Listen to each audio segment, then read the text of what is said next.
ये जिन लोगों को ये भ्रम है कि ये अवस्था कोई भजन करने की है, क्या बचपन की अवस्था, जवानी की अवस्था ये भोगों के लिए है, बुढ़ापा है भजन का। तो किसी बूढ़े से पूछो कितना भजन करते हो, जो बचपन में भजन न किया हो, जवानी में भजन न किया हो। जिसने बाल्यावस्था जवानी में भजन नहीं किया, वो बुढ़ापा में परपंच के सिवा भजन नहीं कर सकता। भजन कोई खिलवाड़ नहीं है। तो पूज्य बाबा कह रहे हैं बचपन से भजन करो।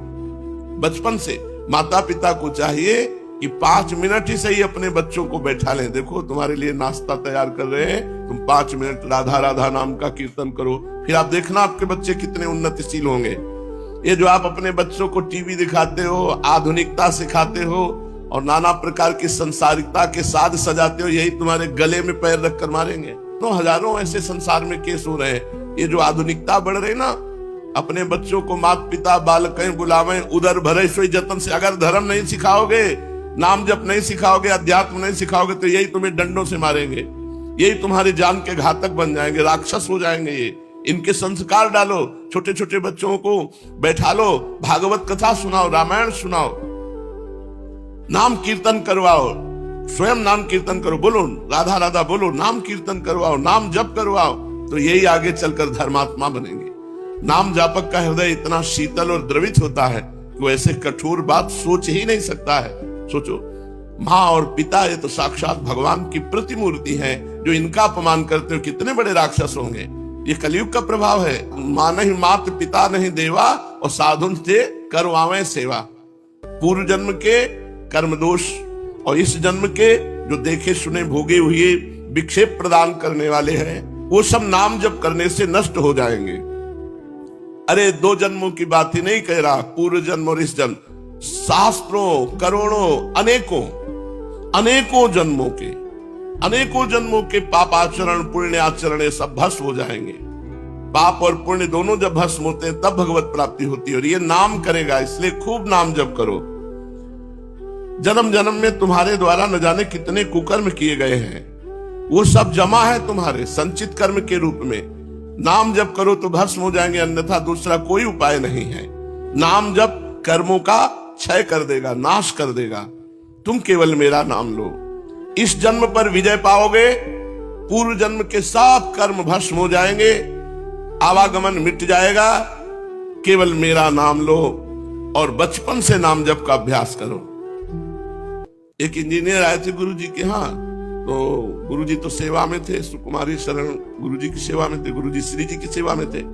तो जब बाहर निकले तो सुकुमारी शरण कहा, ए बाबा जरा पानी लाना। और गुरुजी अंदर बैठे, बाहर निकल आए। क्या कहा?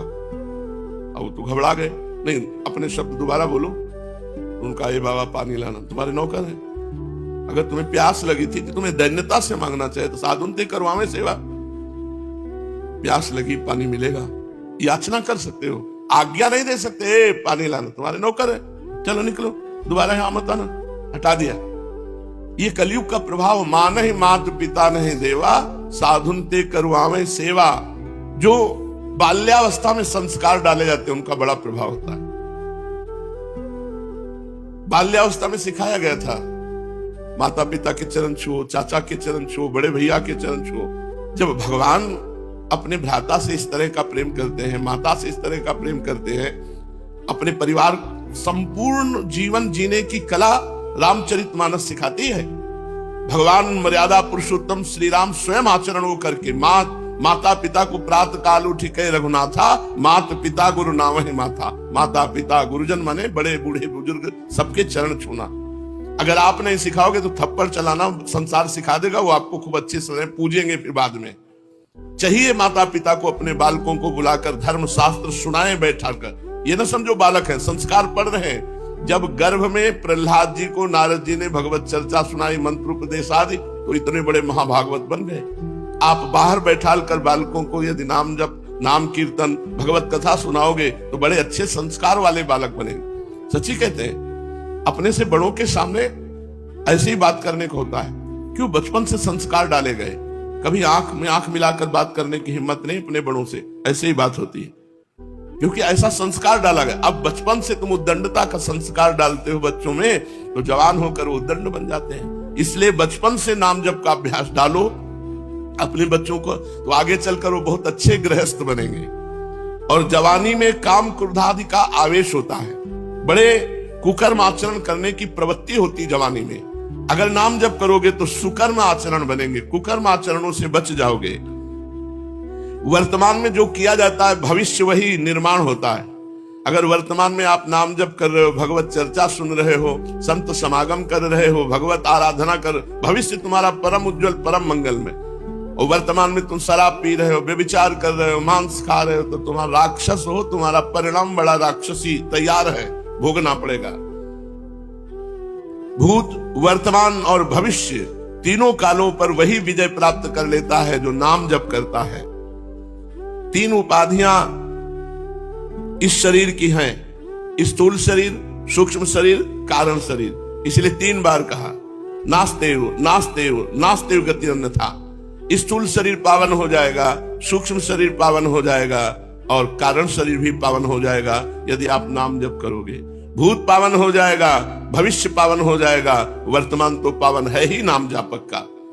सतोगुण, रजोगुण, तमोगुण तीनों से आप गुणातीत हो जाओगे। ये त्रिवार नाम का भाव सीताराम दास जी महाराज बता रहे हैं। ये शरीर जो 5 प्राण, मन और बुद्धि और 10 इंद्रियां, ये बहुत अपवित्र हो गए हैं।